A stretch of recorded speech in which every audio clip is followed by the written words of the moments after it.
Hey, my name is Abel. Here are a few tips to having a kiss-worthy smile. The first one is simple. Brush twice a day, and don't share your toothbrush with your significant other. Share a kiss, not a toothbrush.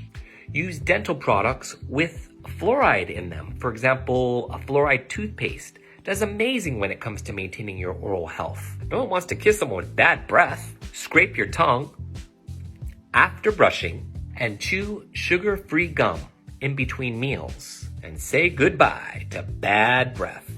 Flossing is key to avoiding gum diseases, so floss daily. And lastly, never miss your routine dental checkups and procedures. It's recommended you do that every 6 months. I get mine over at Trident Smiles Dental. Where do y'all get yours?